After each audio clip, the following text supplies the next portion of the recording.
Hey everybody, how's it going? It's me, Logan, aka Suburban Yinzer. And to start my series of videos on my second day here at Gettysburg, I'm going to start out here on East Cemetery Hill, one of the more underappreciated places in the Battle of Gettysburg, or on Gettysburg National Battlefield.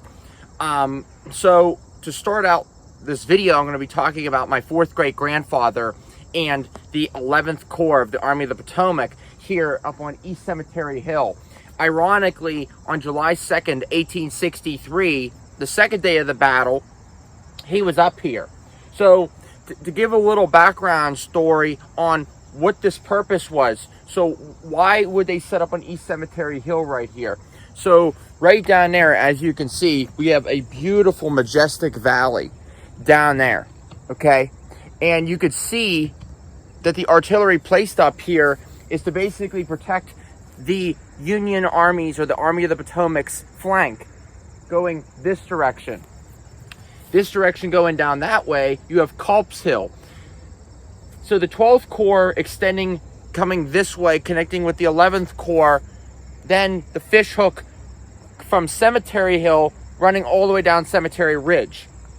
This was a very vital and important place to set up the men, especially the 11th Corps, my fourth great grandfather and his German comrades, because the Confederates would try to take this hill on July 2nd, 1863. Men of Ewell's Corps, so again, going from July 1st to July 2nd, General Ewell, the Army of Northern Virginia, the Confederates, are going to fight the 11th Corps again up on East Cemetery Hill and dislodge them to be able to take the cemetery, to take Cemetery Hill.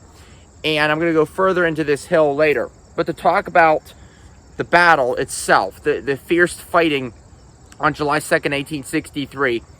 So, first we're going to talk about General Oliver Otis Howard's statue right there. That's General Howard, commander of the 11th Corps of the Army of the Potomac. General Howard was very prejudiced and very, let's just say, disrespectful to my German ancestors, as I already related in my videos yesterday. So he is commanding the 11th Corps up here on East Cemetery Hill. Down in this valley right here, as you can see, I don't know if you can see down there, but there are monuments.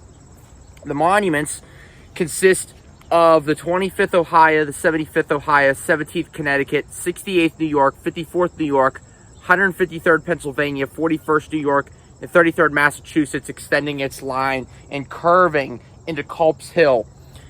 So, during the evening, or during the late afternoon and evening of July 2nd, 1863, it said, until 4 p.m. on July 2nd, East Cemetery Hill remained comparatively quiet, although skirmish fire took its toll. Major Joseph W. Latimer's battalion of Benner's Hill then broke the silence. So, the engagement opened up in the late afternoon of July 2nd. And so Hayes and Jubal Early's North Carolina, Avery's North Carolinians, and Hayes, the Louisiana Tigers, then came this way like at a fanning motion and tried to sweep up this hill. So all of these men from North Carolina and Louisiana, and what's really cool is if you put two and two together, the Louisiana Tigers, I'm assuming that's why LSU is the Tigers, because many people don't know that these Confederate names and Confederate traditions carry on to modern day, which it's ironic because we want to ban them because they're blah, blah, blah, blah, they're bad, but they still carry on in the modern day. It's really interesting. So, regardless, Hayes and Avery's units then swing up here and then try to take East Cemetery Hill. This is Ewell's attempt to push East Cemetery Hill, or push the Union off this hill. Going on at the same time, being coordinated with Longstreet's Corps across the field on Little Round Top and Big Round Top. Longstreet's Corps, Hood's division, and McLaws is trying to take the Union on the other end of the south side of the hill at the same time, approximately at the same time. It's a dual strategy, dual coordinated strategy to be able to attack the flanks of the Union Army's fishhook. Now, not to go into in-depth specifics because of time constraints, but the the Louisianans and the North Carolinians charge up this hill, and as you can see, you see the artillery pieces up on East Cemetery Hill right now. So they charge up this hill, and what they're attempting to do is trying to stop the artillery. So the artillery, as you can see behind me, the 11th Corps Artillery is trying to protect this hill from anything outward. But the problem is, the farther the Confederates get, or the closer the Confederates get into this hill, the artillery is useless because their barrels aren't going to be able to point down and not going to be able to shoot down the hill because of these entrenchments, these enfilades that they created. So what's happening is the North Carolinians and Louisianans actually break through that line down there that I showed you of the monuments. So my fourth great grandfather, to be specific, the 74th Pennsylvania, my fourth great grandfather's regiment, they actually were told, and many other regiments and units on Cemetery Hill near the cemetery were actually told and commanded, you got to come up here and support this hill.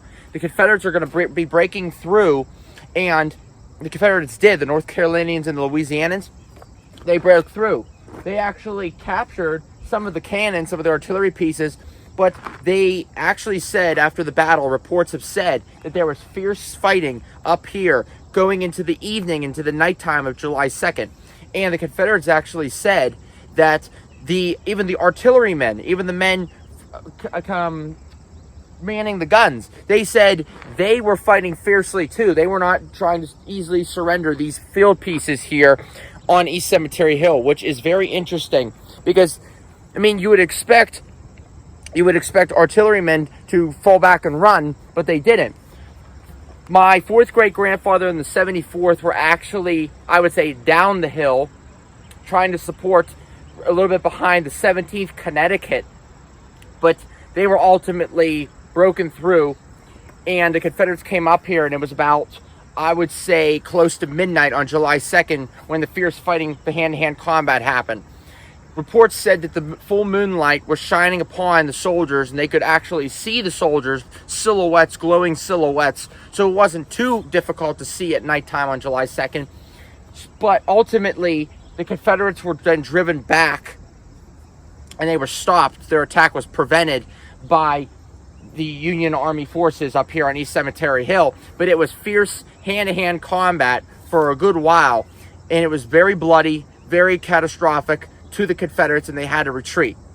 But it's a very interesting part of the battlefield of Gettysburg that many people don't realize and don't know about. A lot of people, when they come to Gettysburg, they think to themselves, well, I want to go to, Little Round Top, or I want to go to, whatever. But they got to understand that the majesty and the magic of Gettysburg, or of East Cemetery Hill in general, or of this part of the battlefield, it's so important and so prominent, and people must come up here to understand the different aspects or the different parts of the battle rather than just the popular or, mainstream ones. But anyway, that's the end of the video. I'm going to go across the Baltimore Pike and show you the Evergreen Cemetery Gatehouse and talk a little bit more about Cemetery Hill on July 2nd and 3rd, 1863. Peace. I don't know either is that there was an artillery duel between Latimer's battery and the batteries up here on East Cemetery Hill on July 2nd. And as you can see, the way the artillery is positioned up here on East Cemetery Hill, it's facing down in that valley for a reason, because they know, as I already said, that this flank that the Confederates are going to try to push up here. And as you can see, the road goes all the way down into Culp's Hill. That is Culp's Hill right up there. And so right here we have General Winfield Scott Hancock on his horse, and he was wounded on July 3rd, 1863 over on Cemetery Ridge because he was commander of Union Army's 2nd Corps of the Army of the Potomac. So General Hancock, for many of yins that probably don't know this, but General Hancock arrived on July 1st, 1863 with General Oliver Otis Howard right there. So General Hancock was the senior commander on the field once he arrived at Gettysburg, and he said to Howard, do you think that this is a good position And Howard said, yeah, I think this is a really good position to fight. And then Hancock made the executive decision as senior commander. He said, then we should fight here. And during the evening of July 1st, a lot of the Union commanders ate at that Evergreen Cemetery gatehouse on July 1st. They actually went and had a meal there with the cemetery's keeper, or like, you know, monitor, Elizabeth Thorne. The Thorne family were the, I forget to call it, like the maintainers, like the, not the owners, but the, my God, what's the administrators. They were the people that took care of the cemetery, Evergreen Cemetery, back in the day. So Hancock, right there, and Howard, and many other of the senior commanders on the field, the corps commanders, and the prominent officers of the battlefield went and had dinner provided by Elizabeth Thorne, who is from Germany. And what's amazing is, kind of ironic, is that General Oliver Otis Howard, the commander of the 11th Corps, as I already said, did not look well upon Germans. He thought Germans were inferior and stupid and misbehaved, which is so ironic that a German woman would make him food. But hey, Christian charity, you know what I mean?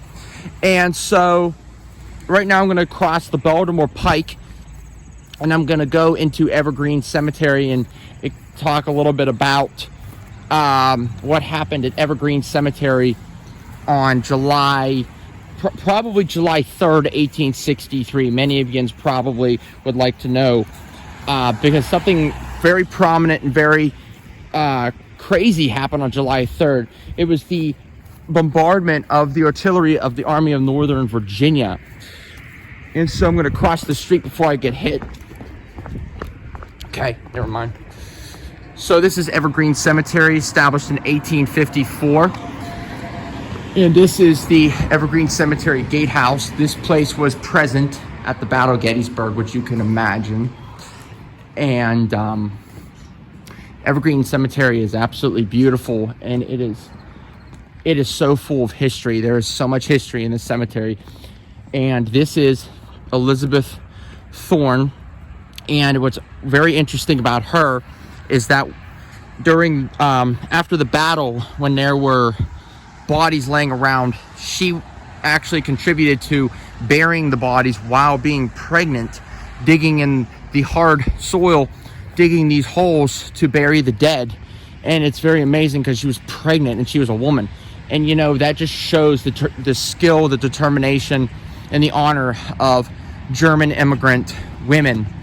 But Evergreen Cemetery is an amazing cemetery, and right over there at that fence line, which I'm going to go to, is where the approximate location where Abraham Lincoln gave the famous Gettysburg Address on November 19th, 1863. So I'm going to stop the camera and I'm going to discuss that a little bit along the fence line.